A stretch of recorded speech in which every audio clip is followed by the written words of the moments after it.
Maayong adlaw, mga igsoon ko diha kang Kristo, especially sa VAF Circle. This is exclusively for our VAF Circle family. But welcome sa tanang mga Kristohanon nga makadungog niini.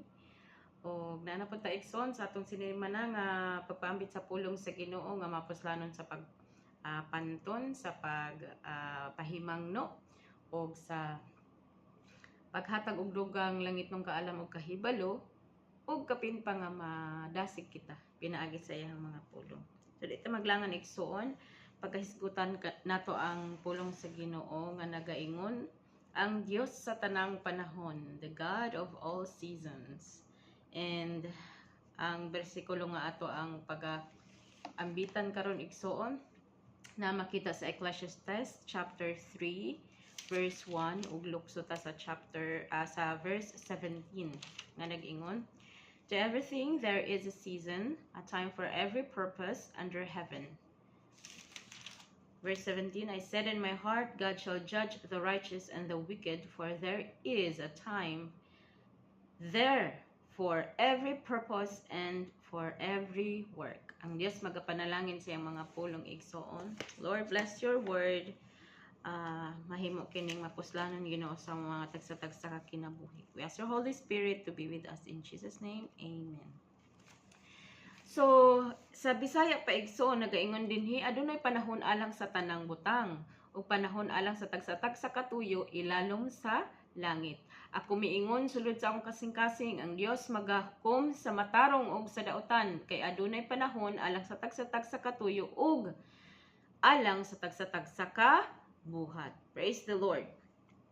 So, kitang tanan igsoon, whether we like it or not, we will experience different kinds of seasons sa atong kinabuhi. Ang ginaming nga season dire igsoon is kairos. So, naay duha ka meaning sa word nga season or time sa Bible igsoon.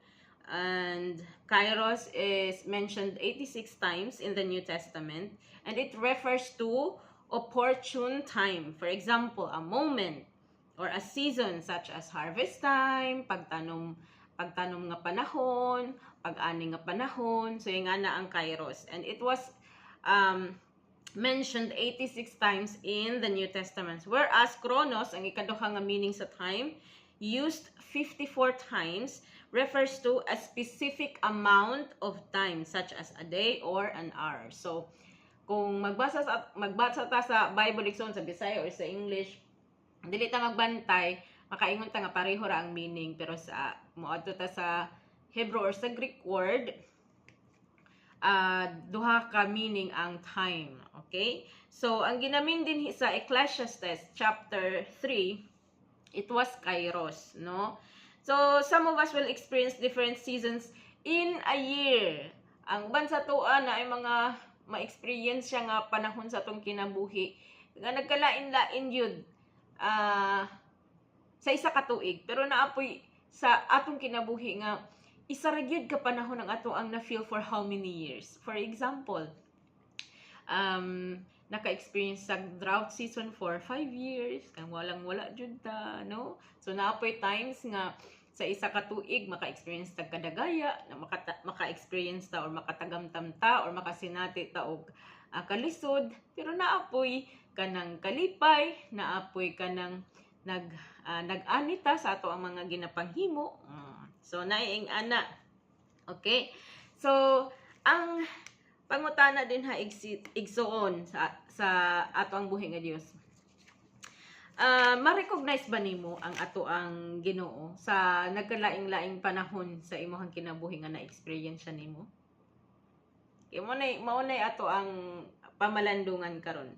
So every season of your life is purposeful in God's eyes. That is why He is the God of all season. Tanang nagakahitabo sa atong mga kinabuhi igsoon, naagid na purpose ang Ginoo. Ug naa siya din ha ana na time bisan og makaingon tag wala ang Ginoo. He is the God of all seasons. Una-una hinumduman nato, He is there before you were born. Psalms 139:13 to 18. Basahan na igsoon, pag-meditate sa inyohang panimalay, makaingon ka gala, Lord, tinuod jud dahil Ginoo. Nga wala pa ko natawo na naa kay giandaw nga ngalan alang nako. Di ba? So ingana ka amazing ang ato ang Dios nga gialagaran igsoon. Ikaduha nga kay kinahanglan natong hinumduman, He will be there in your brokenness and in your darkest hour. Psalms 34:18, Psalms 23 verse 4. Basahan na igsoon.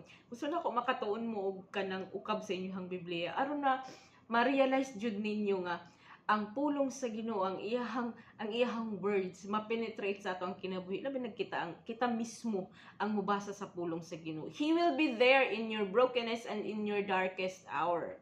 No, na ang Ginoo igsoon bisag makaingon tag wala. Then ikatulo, He will be there in our happy moments.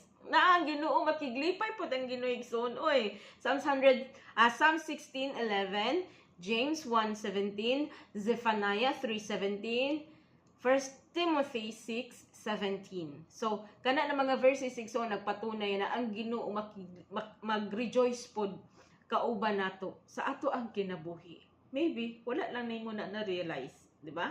And lastly, He is even there even if we feel Him being silent. Naa jud ang Ginoo igsoon. Bisan pag makaingon to, silent lagi kayong Ginoo ay. Silent kay siya sa ingani na ako nga season karon. Romans 8:39, Hebrews 13:5. He is active behind the scenes. Kung nakabasa mo sa story ni Joseph o sa story ni Ruth, He is active behind the scene. Bisan pag dili nato ma-recognize nga murag dili man ni si Lord, bisag makaingon tag ingana igsuon, He is active behind the scene and sometimes He will use people around us, gamiton sa Ginoo ang mga tao nga nakapalibot sa atoa aron ipaila sa atoa nga naa siya. Amen. Praise God. Hallelujah. So karon igsoon higala ang ato ang kinabuhi igsoon sama ra pud na sa kuan, sama ra pud na sa panahon no nga naay upat ka season sa ato ang parehaan ng sa Gregorian nato nga calendar or sa typical weather conditions na ay upat ka natural divisions of the year nga spring, summer, autumn og winter. So ingana pud sa ato ang kinabuhi, makatagamtam ta og kanang winter season, nang kabugnaw, no? Kabugnaw siguro sa pagpangalaga sa Ginoo, gluya ta. Unya makaingon tag Lord napaka no? Then summer season, kainit nga sometimes makaingon kag uy kainit ba ning kuan, or sometimes kainit sa pagpangalagad sa Ginoo na nga grabe jud kita ka on fire sa pagpangalagad sa Ginoo. Sometimes na ay panahon sa autumn o sa spring nga kana bang makaingon tag murag silent si Lord, murag wala nato na realize nga na si Lord, pero igsoon higala He is the God of all seasons sa ato ang kinabuhi. Bisan pa og gikan sa atong pagkatawo, sa ato ang journey, sa ato ang teenage life, sa ato ang adult life, bisan gani sa ato ang panahon nga naminyo na ta, nagkaedad na ta, na ang Ginoo sa ato ang kinabuhi. Ang pangutana diha igsoon, let us reflect no sa word ni Lord karon. Do you recognize Him as your God? Kay kaning upat ka buok igsoon nga patunay nga He is there para sa atoa. Dili ba na mahitabo igsoon, dili na nato ma-recognize kung dili nato siya ilhon nga Dios sa atong kinabuhi. Do we recognize Him as our God? Do we recognize Him as our Lord? So manoy pangutana diha. And in what season of your life that you don't feel God and you don't see God at all? So man mga seasons sa imong kinabuhi nga makaingon kang murag wala man si Lord. But I think igsoon, we have to realize nga the moment nga we will claim that we serve God, we honor God, we know God, i-remind ta ani na verse igsoon. Mao na nga to ang conclusion verse sa 1 John 2 verses 3 to 4. Ang sige nga din ha. Now by this we know that we know him if we keep his commandments. And he who says, I know him, and does not keep his commandments is a liar, and the truth is not in him. So we cannot really claim, we cannot really recognize that God is there sa atong kinabuhi if first and foremost wala nato siya gi-recognize as our God, as our Lord. And ma-recognize nimo even sa imong sarili igsoon nga nang Dios, o wala ka nang himakak nga naay Dios sa imong kinabuhi kung nagatuman ta sa iyahang mga sugo, kung nagatuman ta sa iyahang buhat sa atoa. So unsa may ginapabuhat ni Lord sa imong karon na season igsoon sa imong kinabuhi? Unsa may gipabuhat ni Lord nga special task para sa imuha karon na season sa imong life? And I think we should respond. We should respond to his word. We should respond to his calling. We should respond to his voice igsoon. Ang Diyos magapanalangin sa iyong mga pulong igsoon. I hope and I pray nga dadasig ta. To God be the glory.